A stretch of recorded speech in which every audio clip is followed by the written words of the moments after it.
अनंत कोटी ब्रह्मांड नायक महाराजाधिराज योगीराज परब्रह्म सच्चिदानंद भक्तप्रतिपालक शेगाव निवासी समर्थ सद्गुरु श्री गजानन महाराज की जय।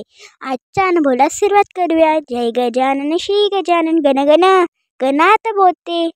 श्री गजानन जय गजानन गणगण गणात बोते। चला तर भाविकांनो, एका माऊली भक्ताच्या अनुभवाला सुरुवात करूया। दादा म्हणतात, जय गजानन, हे जय जयाजी गजानना, करा आमच्यावरी करुणा। हे अखिलेश योगी गुरुदेवा, दोन्ही जोडूनी कर माझे, तुझ्या चरणकमली झुकूनी मस्तक माझे, माझा गजानना। जय गजानन।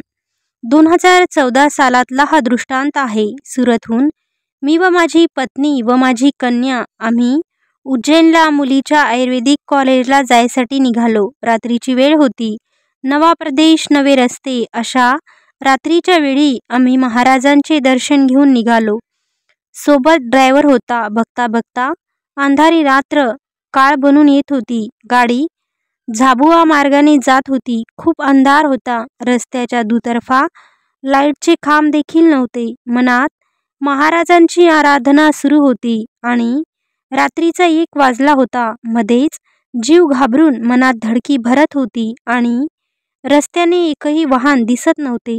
रस्त्यात एक मोठा खड्डा दिसला आणि त्याच्या बाजूने कशी तरी गाडी निघेल एवढी जागा होती, पण त्यावर देखील मोठा दगड ठेवलेला होता। तो दगड बाजूला करण्यासाठी म्हणून मी गाडी खाली उतरलो। तेवढ्यात समोर बघतो तर तोंडाला टावेल बांधलेला, हातात मोठ्या वाळूच्या काठ्या असलेले 8-10 गुंड अंगावर धावून आले। आम्ही सर्वजण खूप घाबरलो।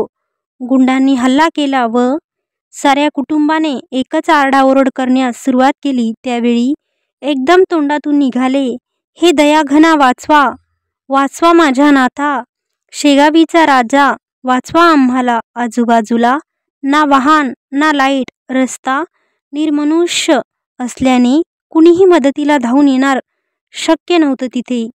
त्यांनी मला खूप मारले। माझे संपूर्ण कुटुंब वाचवा वाचवा असे जोरजोरात ओरडू लागले आणि त्या 8-10 गुंडाच्या टोळीने गाडीतील सर्व साहित्य घेतले।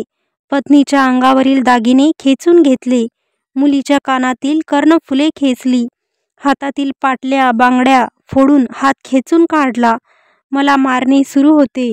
मला जागेवरून उठणे कठीण झाले। मला जागीच ग्लानी आली। जोरात गजानना गजानना हंबरडा फोडून गळा सुकवून गेला। माझ्या हातातील सोन्याचा वाळा गुंडांकडून निघता निघेना। त्यांनी माझा हात पिळून खेचत होते आणि मला वेदना सहन होत नव्हत्या। तेवढ्यात आवाज आला, दुपती लाव, काट डालेंगे पंजा। हे ऐकून मी लाचार झालो आणि जोरात ओरडू लागलो, अजून जगू द्या गजानना, हे नाथा, हे भगवंता, माझ्या गजानना, धाव लवकरी, आम्हा सर्व कुटुंबास वाचवा, अशी विनवणी करू लागलो। तेवढ्यात समोरील बाजूने खूप मोठी ट्रक वेगाने आली आणि त्या अंधारात त्या गाडीचा प्रकाशमय लाईट जणू काही नवचैतन्य आल्यासारखं वाटले। मन रडून रडून थकले होते आणि ट्रक बघून सर्व गुंड अंधारात पळाले। त्या ट्रकचा ड्रायव्हर व किन्नर यांनी खाली उतरून आम्हाला पटापट गाडीत बसवले व म्हणाले, चलो जल्दी निकलो। आमच्या ड्रायव्हरने गाडी काढली आणि आम्ही निघालो। गाडी थोडी पुढे आली आणि आम्ही गाडीतून मागे वळून पाहतो तर ट्रक दिसेनाशी झाली आणि पुढे 15 किलोमीटरवर एक छोटेसे गाव लागले। लोक तिथे चहा पित होते, पण सर्व वाहने तिथे थांबली होती।